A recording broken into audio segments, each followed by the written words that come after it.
called him the keeper of the flame. The last Bee Gee left standing. And yet, when Barry Gibb walked through the gates of Buckingham Palace in June 2018, it wasn't as a grieving brother or even as a pop star. It was as a man about to be transformed into something even his brothers had never lived to see. That morning, under the watchful eyes of the world, Prince Charles touched a sword to Barry's shoulder and spoke the words that forever changed him. "Arise, Sir Barry Gibb." For millions, it was a moment of recognition, an artist finally honored after decades of music that shaped generations. But for Barry, it carried a weight far heavier than the golden medal pinned to his chest. This was more than a knighthood.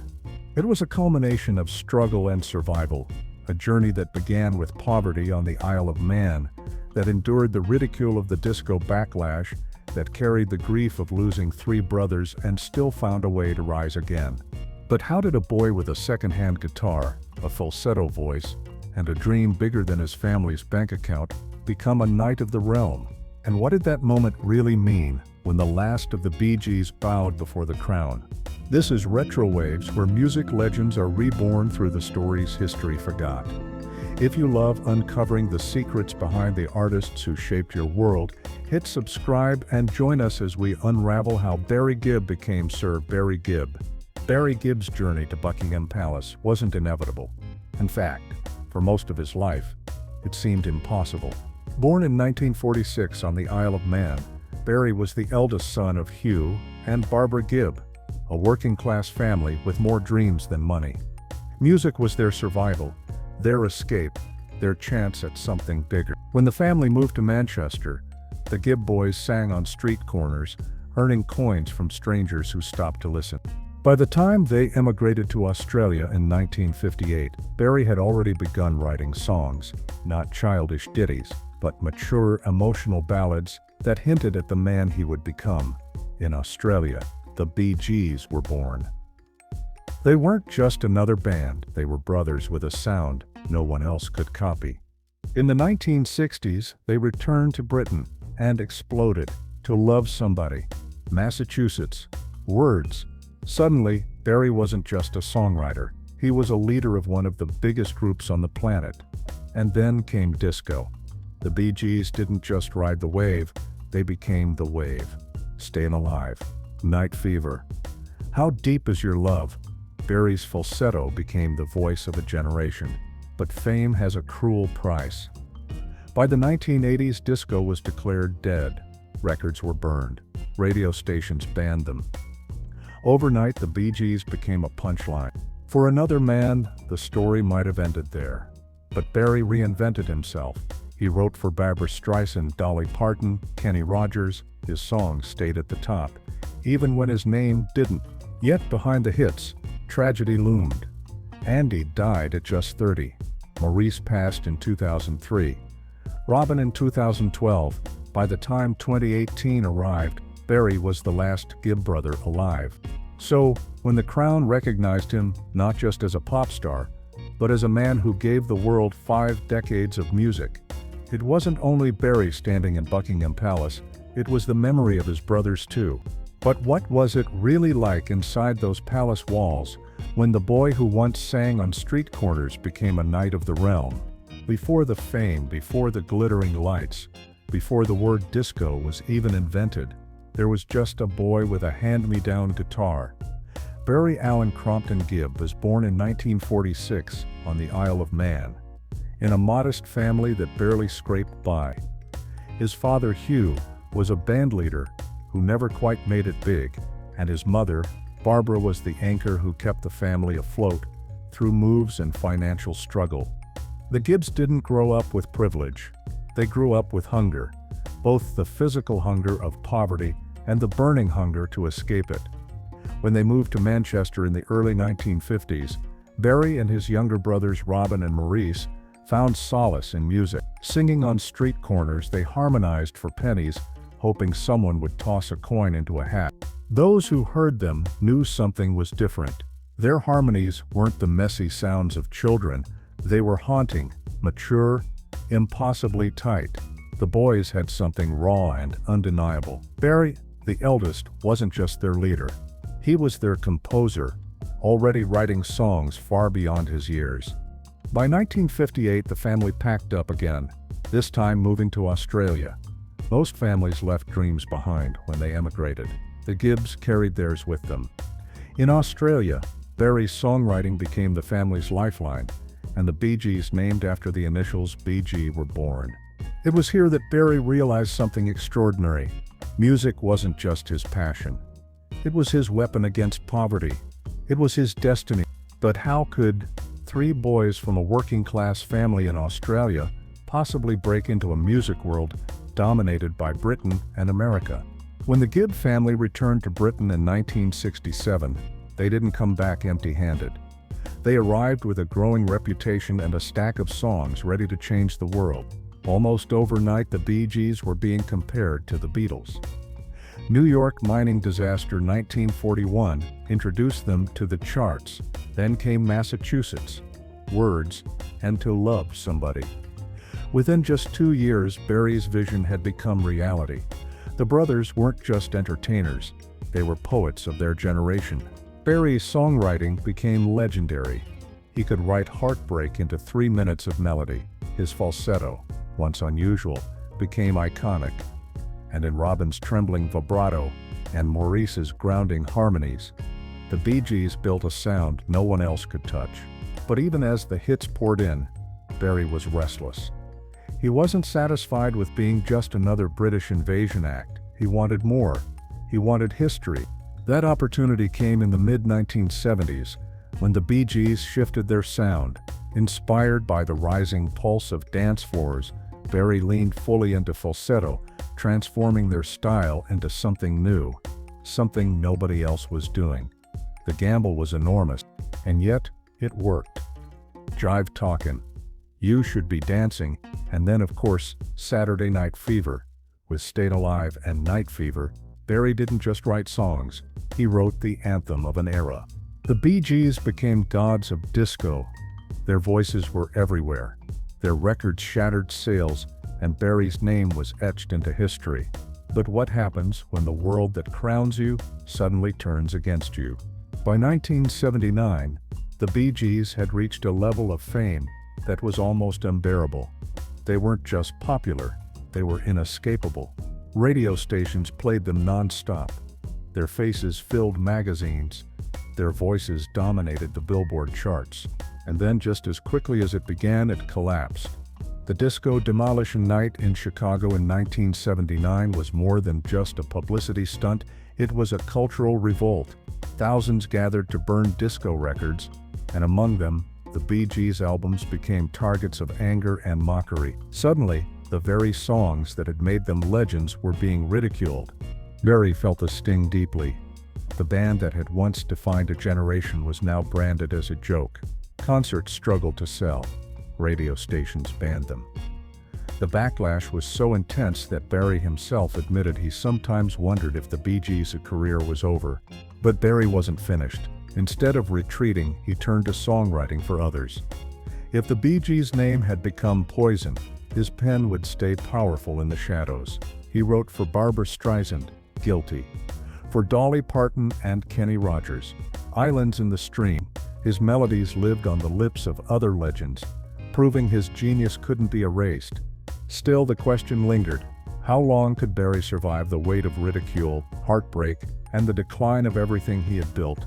The Bee Gees' name may have fallen, but Barry Gibb's genius never did. While the world laughed at disco, Barry quietly became one of the most powerful forces in pop, without anyone realizing it.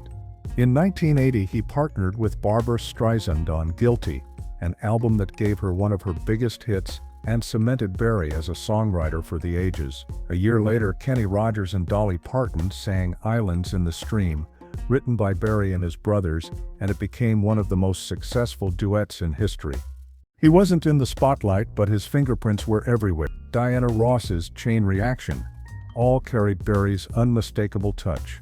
This reinvention wasn't just survival, it was proof. Proof that even when the Bee Gees' name was banned from radio, Barry's melodies still ruled the charts.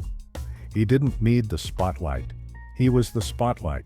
And yet, behind every success, a shadow grew darker, the knowledge that time was slipping away and his brothers were struggling. How could Barry carry the weight of success when tragedy loomed closer with every year? For all their fame, the Gibb brothers' lives were never easy. Andy, the youngest, was the first to fall, gone in 1988 at just 30 years old, after years of battling addiction and heartbreak. Barry was devastated. Andy had been the baby of the family, the one everyone thought would have decades ahead of him. Instead, his light was extinguished before it could truly shine. Then came Maurice, the quiet anchor of the Bee Gees, who died suddenly in 2003 at just 53. The loss shocked Barry. Maurice wasn't just a brother, he was the balance, the steady hand that held the group together. Without him, the Bee Gees were fractured beyond repair. Robin carried on for a time, performing with Barry in their later years, but in 2012, after a long battle with cancer, Robin was gone too. In a span of decades, Barry went from being one of 4 brothers on top of the world to standing alone. By the mid-2010s, Barry admitted publicly that he sometimes wondered if he could even go on. "I sometimes wonder if it would have been better if we had never become famous," he confessed in an interview. So when recognition finally came from the crown, it wasn't just an honor, it was a lifeline.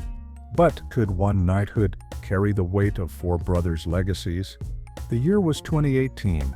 Barry Gibb, now in his 70s, was invited to Buckingham Palace for the New Year honors list. His name wasn't just another musician on the roll, it was Sir Barry Allen Crompton Gibb, Knight Bachelor, for services to music and charity. The ceremony was steeped in history. The walls of Buckingham Palace had seen centuries of kings, queens, wars and peace treaties, and now they would see a boy from the Isle of Man who once sang for pennies on Manchester street corners. When Barry entered the palace, dressed formally, he wasn't just thinking of himself. In interviews, he admitted he was thinking of his brothers, gone before they could witness it. "It is a moment I will treasure as long as I live," he said. "My brothers, I am sure, would be very proud." Then came the moment. Prince Charles stepped forward, sword in hand. Barry knelt, bowed his head, and felt the tap of the blade on each shoulder. The boy who once feared his family might never escape poverty was now Sir Barry Gibb. But was this knighthood the end of the story, or just the final chapter of one of music's most extraordinary lives? The palace chamber was silent, not the silence of emptiness, but the silence of history, of reverence, of centuries of tradition pressing down on one single moment. Barry Gibb stepped forward. For decades he had stood on stages in front of millions. He had held microphones, guitars, and gold records. But never had his hands trembled quite like this. He knelt before Prince Charles, head bowed. The sword was drawn. With a tap on each shoulder, the words were spoken. "Arise, Sir Barry Gibb." It was over in seconds, yet it carried the weight of a lifetime. For Barry, the knighthood was not just about him. It was about his brothers. Andy, whose life was cut tragically short. Maurice, the heartbeat of the band, gone in an instant. Robin, his twin in harmony, his rival in melody, lost after a battle with cancer.